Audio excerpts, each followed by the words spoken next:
Good day sa ating lahat mga kaibigan. Andito na naman tayo sa ating channel na Mercado Official po.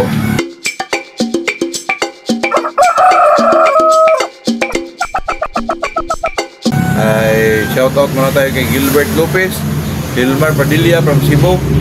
May nag-comment sa atin mga kaibigan. Ginawa na lang natin content.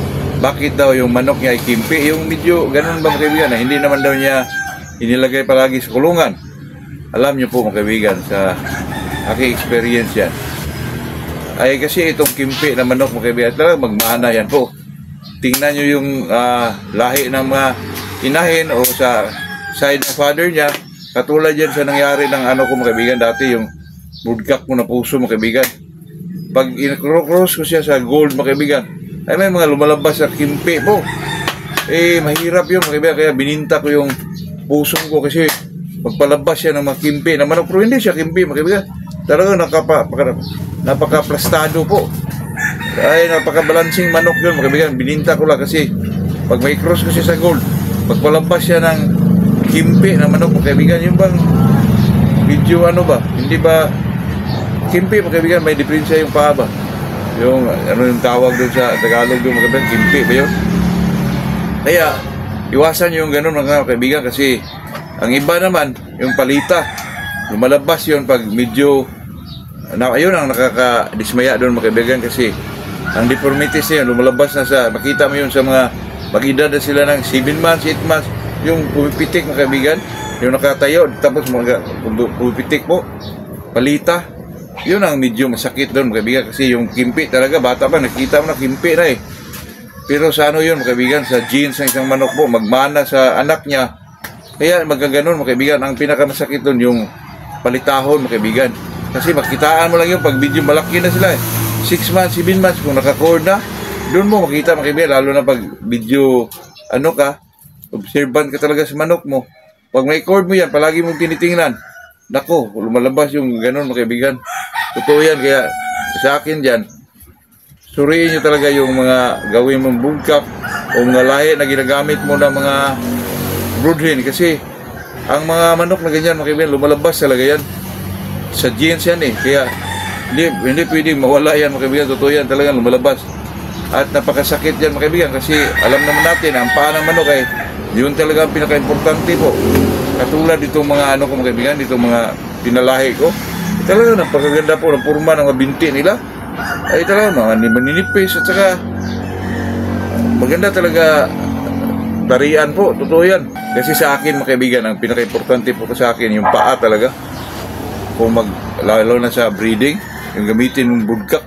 Kaya masilan pa ako dyan sa ano mga kaibigan, yung talagang pagpili sa ano, yung tamang gawing broodcock po, lalo na sa paa. Nako, mahirap yung mga kaibigan kasi magmana yan sa offspring nila. Ikaw na magka-problema dyan kasi nagbe-breed ka, pinahilti mo sila, wala talagang sakit, walang sipon. Pero pagdating ng mga 5 months, 6 months, lumalabas mga kaibigan, napaka ano po, para kang maano mga kaibigan, para kang ma-stress talaga. Katulad dati, napakagandang mga gold po.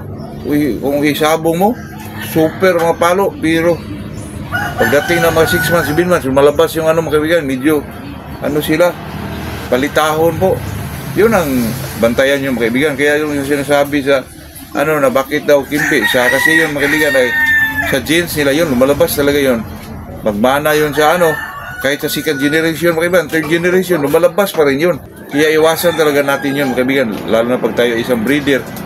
Nako, sa akin mga kaibigan, ilang beses yun mga kaibigan, ay talagang matagal mawala po yung mga medyo ano po, yung mataba yung paa. Nako mga kaibigan, kahit ilang generation yan, hindi mawala po. Lalo na yung medyo matambok yung mga daliri niya, eh lumalabas at lumalabas pa rin yun mga kaibigan. Kaya sa akin dito mga kaibigan, kahit mga babae, tingnan nyo po, napakanipis yung mga dito na daliri niya kasi tinitingnan ko talaga yun mga kaibigan. Kasi ang manok na medyo manipis talaga yung mga binti nila, yung mga paa nila, yung mga daliri nila, noon talaga ang palo mga kaibigan. Totoo yan. Pero medyo matambok mga kaibigan, parang mga flat-footed na manok eh. Sa akin talaga gusto ko yung parang kung malakad mga kaibigan, yung mga talagang ikinto yung paa kung maglakad. Tinitingnan ko yun mga kaibigan. Kaya yung mga manok na yun, super mga palo po. Kaya sa atin, napaka-importante yung mga kaibigan, lalo na pag ikaw isang breeder. Tingnan mo talaga yung i-breed mo kasi makuha yan mga kaibigan through their genes mo. Magmana at magmana yan. Hanggat sa lulo pa, sa lulo ng kaluluhan mga kaibigan, lumalabas pa rin yun mga kaibigan, yung medyo matambok yung dito.